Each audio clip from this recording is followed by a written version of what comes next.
everyone. This is Anju Sharma from Los Angeles, California for NRI Press, which is established worldwide over 20 years in US, UK, Canada, New Zealand, Fiji, and India, and is connecting over 25 million NRIs on daily basis. I have with me Mr. Gary Singh Malhi. He doesn't need much introduction. His vision and contribution through NRI Press all over the world is remarkable. And every day he's working behind the scene to make it an easy journey for every NRI when they visit back their countries or anywhere in the world. I'm very honored to introduce our chief guest, NRI Gurbax Singh Malhi from Canada, who is first Sikh NRI elected 6th time to the House of Commons in Canada and was awarded the key to City of Brampton by Mayor Patrick Brown for his outstanding achievements as a trailblazer for the Sikh and youth Asian community. Mr. Malhi was able to bring positive awareness to all ethnic backgrounds during a time when there was a lack of representation for minorities at a national level. Mr. Malhi also served Parliamentary Secretary to the Ministry of Industry and Ministry of Human Resources and Skill Development. It's a big honor for me to get a chance to somebody like him. Welcome, Mr. Malhi, to our show. Thank you. Thank you. Yeah. Mr. Malhi, मैंने बड़ी curiosity हो रही है to know about your life in India before you moved to Canada, because for all of us it was a very challenging journey. ਤੁਸੀਂ ਸਾਡੇ ਨਾਲ ਕੁਝ share ਕਰੋਗੇ, please? How was it for you in India before you moved to Canada? I came to Canada in 1975. Before that, over there in India, I did my Bachelor of Arts from LRC College, affiliation with Punjab University, Chandigarh, and then I was at Agra University doing the law course for 2 years. And after that, I came back here. I came to Canada in March 1975. That's been how many years? I think almost 50 years, right? Next year, 2020 will be 50 years. It's amazing. You must have gone through a lot of changes. Yeah. So when you moved to Canada, how difficult it was for you to get yourself established? Because when I look at your history and your present, you have remarkable success in spite of all the challenges and cultural differences. Can you tell us something about your beginning of your journey in Canada? Well, that was very hard in the beginning. Everybody, not me only, everybody have to work hard to establish in the other new country. That's happened with me.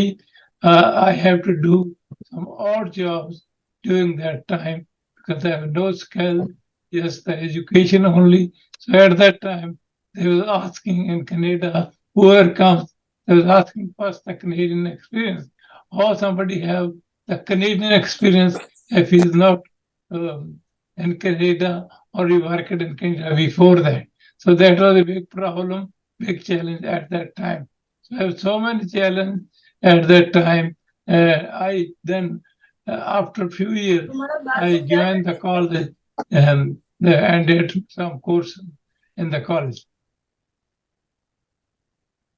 Okay. So was it a big change for you, or you adapted the change easily? Like culturally, No, it was very difficult. That was actually very difficult in the beginning, but gradually after 4 or 5 years, when I was used to, then there was no problem. And I was used to with the custom, with the tradition, with the rules and regulation of this country. So, what motivated you to join politics and represent minorities and their interests? I mean, a lot of people join politics, but usually it's like either they are nominated or they are popular in community or business wise. But you really focused on minorities and their interest and ethnic communities, and you really spoke for them and you gave them a different level of confidence. So, how did that start? What When I motivated you? was back home, when I was in the university, in the college, I used to help the politician over there, and the member of parliament and the provincial MLA back home in Punjab. So at that time, I helped a lot of people over there. So that was in my blood. I used to go with them and help them. So when I came here, I first studied the rules and the regulation and the party, which party is more towards the immigration, towards the ethnic community. So I think I read that constitution for different parties, and Liberal Party was the only party who was at that time who was leaning towards the immigrants. So that's why I joined the Liberal Party, and then after joining the party, you can run as a riding association representative, president, vice president, or director, and then after that, uh, I ran for the president for the Liberal Party for the riding of Bramley or Malton. There are 292 riding at that time. Every riding Mhm. is population close to 100,000 and 110. So every 10 years, they split the riding when the population increase and create the new riding. So I was elected at the third time, the president of the riding, Bramley or Martin. Then I thought, instead of helping some other people, why not have the run myself? So I ran myself as a candidate for 1993 election, and the candidacy, there are 4 or 5 candidates. One candidate who had 50 plus one as the official candidate for that party. So I won the nomination for 50, more than 50%, and I was the candidate for the Liberal Party in 1993 general election. And after that, there was election in October 1993. I was the candidate for the party, and I got elected in October 1993 as the official candidate for the mm, Labour Party as member of parliament. So after that, I have 6 more elections. Six times I was elected as a member of parliament from that riding for that party. And moreover, I was parliamentary secretary to the Minister of Labour, Minister of Industry, Minister of Human Resources, and Minister of Revenue. So, I have a question here. I know you won your first elections in 1993. So, what do Yeah. you think was the reason that you won? Was it your vision? Was it your confidence in people? Or was that the sport that you like? Confidence doesn't come in one day. Like there, you must be talking to a lot of people. You must be giving them the message why you want to be a candidate. So, what do you think was the main reason for your success in 1993? I know you were re-elected in 1997, then 2000, then 2004, then 2000. Think it's very understandable. First time you perform, you win the confidence of people, and you keep winning if you give people what they want.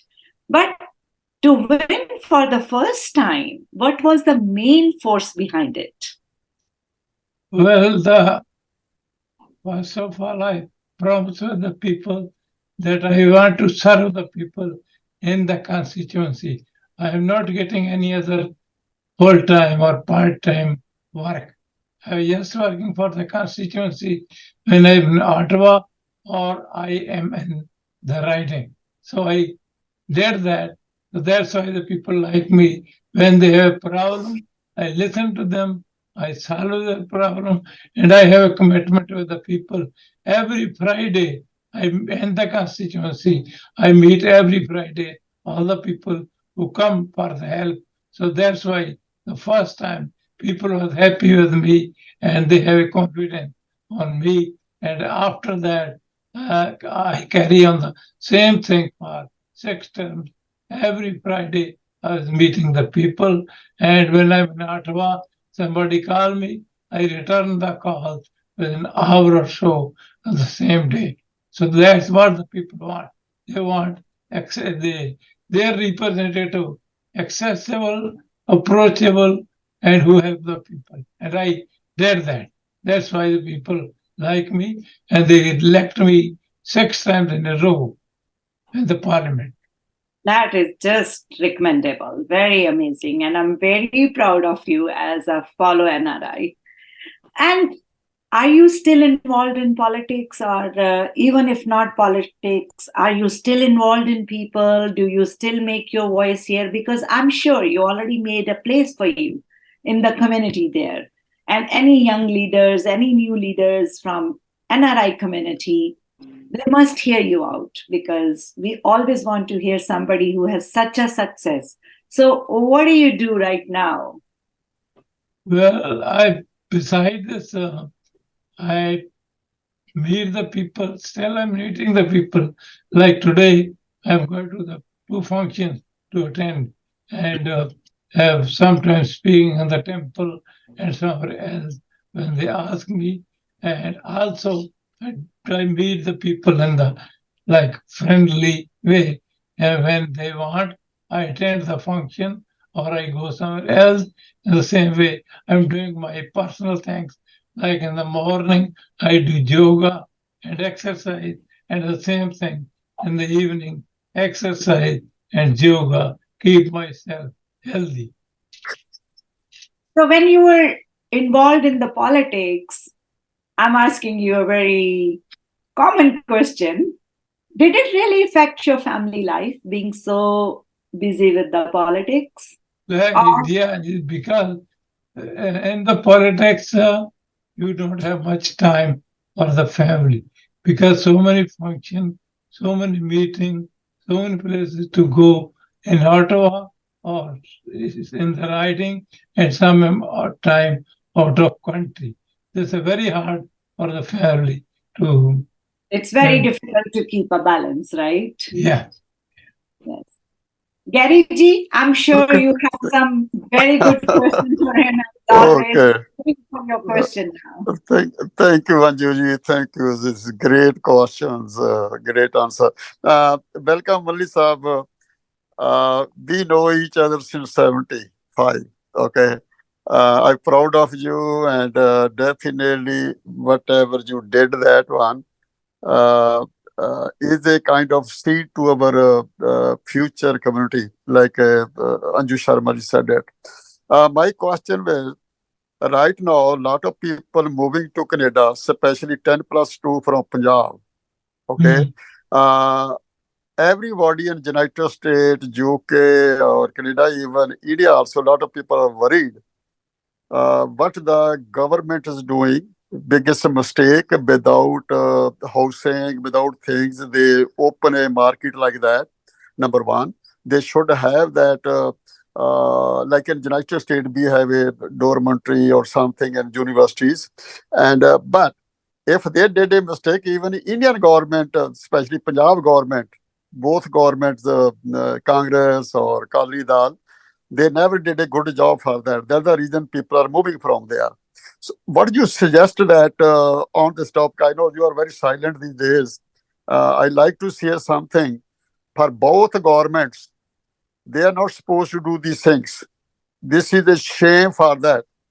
For me also as a NRI, we feel it very bad. Millions NRI worried about that, millions. But the hell going on plus our student. our young people. I don't blame on them because they never created a job in Punjab. Even India, that's okay, but Punjab is especially is getting big name, bad name, and some student doing a mistakes now. So, but you suggest that one, please. Your voice will be heard by millions. Thank you. Well, um, I think that at the beginning we spoke to the Minister of Immigration that you should concentrate on part of that, not like without any qualification or just 10 plus 2. That is not a proper way to bring the people over here. So now finally they declared last week they are going to invite 30%, 35% people only. And out of that, the MA, PhD people they are going to invite, and those people can bring their spouses, and they can on the work permit they can work here at that time and help them. But before that was different. So I think now they did the changes last week. There's a positive change, and the people are with the government now because they did the right thing finally. But that's too late. That damn is Lord, but that's too late. They're supposed to do this early than this time. Okay, I think this is a good answer. But in future, there will be continue mistakes. I think you are a backbone of our community, and definitely we will bring more politician over line. Or even India also, some Punjab leaders or India leaders also, BJP also. So automatically we will continue updated for this. Mistakes done, so done. So whatever. Anjuji, go ahead and you want to say something. Anjuji, Sharmaji. I understand this is one side of the decision, but do you have any message for our youth who immigrates and comes to other country for their bright future, for education?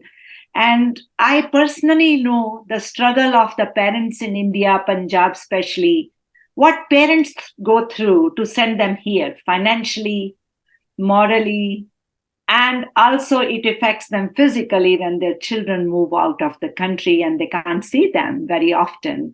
So what message you think you have for the youth who moves out so that they focus on their education and they make their parents proud back home, who are really really waiting for that day? I think they should first finish their study, like graduation or post graduation.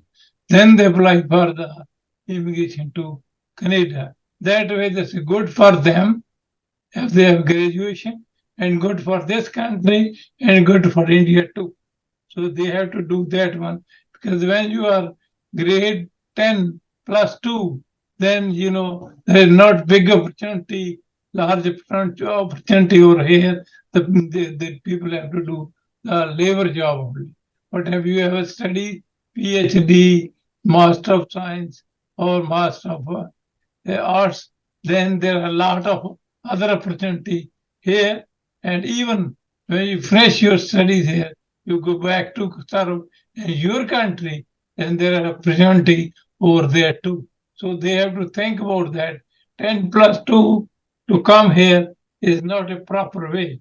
For first graduation or post graduation, there are more opportunity and more chances in Canada. I have one more question, which will be my last question. You have given enough of your precious time to us. When you moved here 50 years back, and today, and when you look at today, a lot of young people moving to Canada on mostly now they're coming on the basis of studies. What difference you see?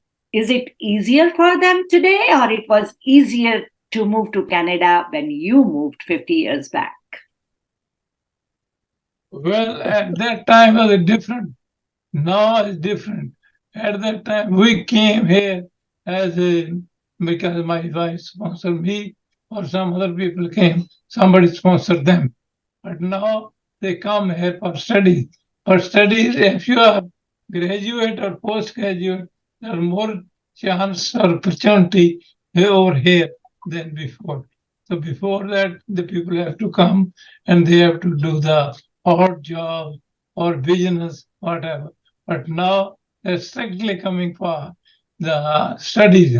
So due to that one, they have to work hard before that and then serve the community at large over there. I think so. I agree with you because now they know what they are coming for. They are not coming here not knowing what they're going to do, and they should focus on it. Thank you very Yeah. much for your time, and we are very honored to have you here in the room with us. And we are going to continue this journey with all our audience and NRI team with the guidance from our very dear Gary Garibaldi. And Thank you, ji. we are going to see. Thank you, Malli Saab ji. Thank you, ji, Okay, Sharma I ji. will God thank bless. you. First of all, I would like to thank Gary Garewal and Ranjuji. I would like to thank you for interviewing me. And also, I thank both of you are very committed to the cause, and you're going to serve this through the media, different angles, different ways, and you carry on your commitment with the South Asian community at large. So thank you for the interviewing and thank you for your contribution. Thank you. Thank you, ji. Thank you. Thank you. Thank you. Stay tuned with NRIpress.com on social media and our special programs. We are going to bring a lot of messages, a lot of people who are going to give us a lot of insight and a lot of issues. See you soon. Bye-bye. Thank you. Thank you. Thank you. Thank you. Thank you.